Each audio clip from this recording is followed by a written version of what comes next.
जिंदाबाद जिंदाबाद जिंदाबाद तेली साहू जिंदाबाद जिंदाबाद जिंदाबाद तेली साहू जिंदाबाद जिंदाबाद जिंदाबाद आदिवासी जिंदाबाद जिंदाबाद आदिवासी जिंदाबाद जिंदाबाद जिंदाबाद जाति समाज जिंदाबाद जिंदाबाद जिंदाबाद जाति समाज जिंदाबाद जिंदाबाद जिंदाबाद जाति समाज जिंदाबाद जिंदाबाद जिंदाबाद যেহেতু জাতিগত লৈ পেলাই বিতৰ্ক তো আজি কেন্দ্ৰীয় নেতৃত্ব আছাৰ যিজন সভাপতি ৰেজেন হৰ ডাঙৰীয়া তেখেতে যিটো বক্তব্য ৰাখিছে বা বক্তব্য কৰিছে তেলি জাতিটোক লৈ পেলাই আমি তেখেতক আমি ধিক্কাৰ কৰিছোঁ। তেলি জাতিয়ে আমি একগোট হৈছোঁ আজি ওদালগুৰি তেলি চাহুৱে তেখেতক আমি বাৰে বাৰে ধিক্কাৰ দিছোঁ। তেখেতে ক'ত পালে ক'ত পাইছে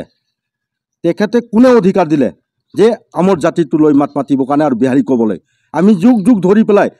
এই আদিবাসী হয় আৰু আদিবাসী হৈ থাকিম। তেখেতে আমাক চাৰ্টিফিকেট দিব নালাগে। মই ক'ব বিচাৰিছোঁ যে অসমৰ সকলো আদিবাসী ৰাইজ মই আপোনালোকক অৱগত কৰিব বিচাৰিছোঁ তেনেকুৱা ধৰণৰ বিতৰ্ক বক্তৃত্ব দিয়াটো তেখেতৰ বহুত ডাঙৰ এটা ভুল তথ্য। তেখেতে আছাৰ এজন নেতৃত্ববৰ্গ আৰু হয় তেখেতে সমাজখন কেনেকৈ উন্নত দিশত লৈ যাব লাগে বা তেওঁ ভাল কাম কেনেকৈ কৰিব লাগে সেইটো চিন্তা কৰিব লাগিছিলে, কিন্তু তেওঁ বেয়া আপলোড কৰি আছে। সেইটো কেতিয়াও হ'ব নোৱাৰে। যিখন ডিব্ৰুগড় তিনিচুকীয়া ঢেকীয়াজুলিত গণ সমাৱেশ হ'ল তেখেতসকলে এইবিলাক বক্তৃত্ব দিছিলে। তাৰ মোৰ কি দুখ লগা নেকি? আমি আদিবাসী হয় নে নহয়? তেখেতে দেখুৱাব লাগে নেকি আদিবাসী হয় বুলি? তেখেতে আদিবাসী হয় নহয়, তেখেতৰ নিজৰ পৰিচয় নিজে দিয়ক। আমি ওদালগুৰিৰ পৰা কৈছোঁ তেখেতে এইবিলাক বক্তব্যৰ পৰা বিৰক্ত থাকক।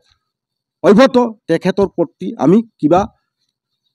সকলোৱে লগ লাগি তেখেতক আমি এটা প্ৰতিবাদ কৰিম আৰু হয়তো পদলৈ ওলাব লাগিব পাৰে। গতিকে মই সকলো ভাই ভণ্টি আমাৰ যিটো আদিবাসী সকলোকে মই ক'ব বিচাৰিছোঁ তেনেকুৱা বক্তব্য দিব নালাগে আৰু তেনেকুৱা ক'বও নালাগে। গতিকে আজি ক'ব আমাৰ অতি দুখৰ কথা। সেইবোৰ কথা শুনি শুনি আজি অসমত মানুহে বিতৰ্কত সৃষ্টি কৰি হৈছে। গতিকে তেখেতসকলে গমেই পাই আছে নিশ্চয়। আৰু সেইবিলাক কথা লৈ পেলাই এজন যদি জাতীয় নেতা যদি তেনেকুৱা ধৰণৰ স্বভাৱ চৰিত্ৰ ভাষা থাকে ৰাইজে তেওঁক ধিক্কাৰ দিব।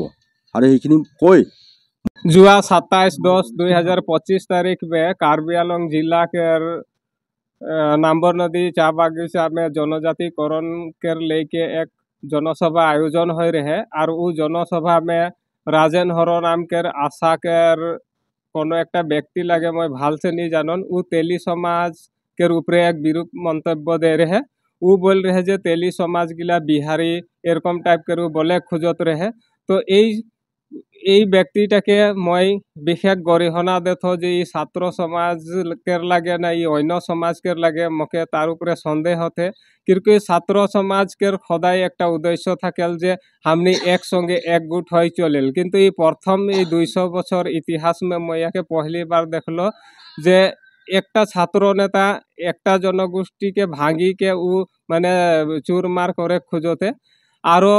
हमनी के तेली जनगोष्ठी के इतिहास बा हमनी के परम्परा बा हमनी की लगी उर जने राजन हर रकम व्यक्ति के माने सार्टिफिकेट के प्रयोजन नहीं खे जे हमनी की लगी समाज के आगे प्रस्तुत होइले। है मैं राजन हरो के बोलन वो एक पवित्र संगठन में काम करेल और पवित्र संगठन के जी पवित्रता बाँचाइले हले अनागत दिन में वो बहुत खिनि कथा भावी चिंती के समाज के आगे दिखे राज के आगे दिखे वक्तव्य गिला निर्धारण करब लगे। और एने वो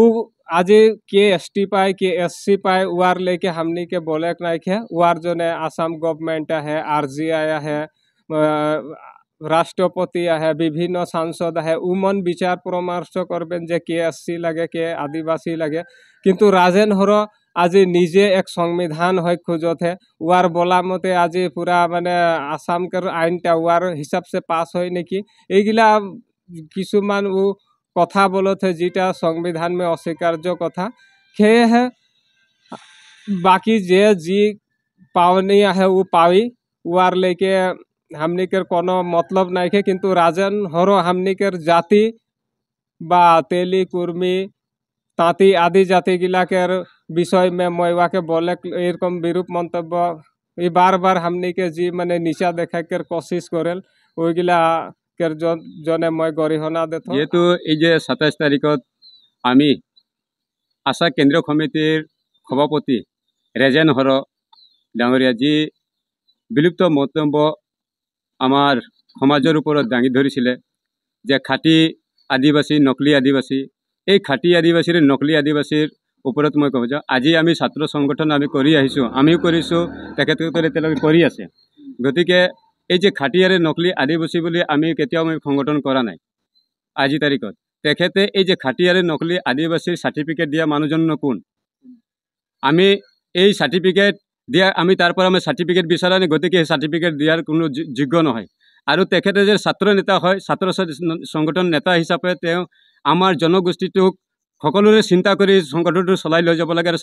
আমাৰ জাতিটোৰ কাৰণে মাত মাতিব লাগে তেওঁ আজি এই যে খাটি নকলি বুলি কয় আজি তেওঁ যে সংগঠন চলাইছে তেনেকুৱা যোগ্য তেওঁ আচলতে যোগ্য নেতা নহয় আমি এইটো ভাবোঁ গতিকে এই যে আমাক তাঁতী তেলী চাহু এই বুলি যে মানে নকলি বুলি কৈছে ইয়াৰ পৰা অলপ বিহাৰী বুলি কৈছে ইয়াৰ পৰা অলপ দূৰত থাকক আমি এই মঞ্চত আমি এই যে সংবাদ মেলমৰ মাধ্যমত আমি ৰেজেন হৰক মই আপুনি সকিয়নি দিব বিচাৰিছোঁ যাতে আপুনি এনেকুৱা বিলুপ্ত মন্তব্যৰ পৰা আপুনি দূৰত থাকক নতুবা আমি ভৱিষ্যত দিনত আপোনাৰ ওপৰত আমি এজাহাৰ ৰুজু কৰিম গতিকে এই মন্তব্যৰ পৰা আপোনালোকে দূৰত থাকিব আজি আমি ভাবিছিলোঁ যে আজি যৌথ মঞ্চত আপোনালোকে মানে আশা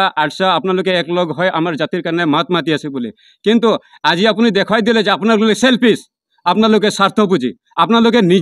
নিজৰ জাতিটোৰ কাৰণে নিজৰ সমাজৰ কাৰণে আপোনালোকে মাত মাতি আছে আপোনালোকক আমাৰ কান্ধত গুলি ৰাখি আমাৰ কান্ধত আপোনালোকে বন্দুক ৰাখি গতিকে ৰেজেনৰ ডাঙৰীয়া আপুনি এনেকুৱা মন্তব্যৰ পৰা আপোনালোক দূৰত থাকক নতুবা আপোনাৰ ওপৰত আমি এজাহাৰ দাখিল কৰিম এইখিনি মই মোৰ সমবক্তব্য अदालगुरि हालामनि रायजो राजाफोरनि थाखाय गोजोनथाव खौरां अदालगुरि नोगोरनि गलमा सकआव गोदानै केगवायारि अट'मबाइल्स बेखेवदों गलमा सकनि ब्रह्म पेट्रल पाम्पनि साखाथियाव सुजुकी हुन्डाई मारुति कारफोरनि रिपेयारिं वाशिं नांगौ रोखोमनि खालार होनाय जायो लोगोसे बेवहाय अरिजिनेल पार्ट्सफोरखौबो मोननो हागोन।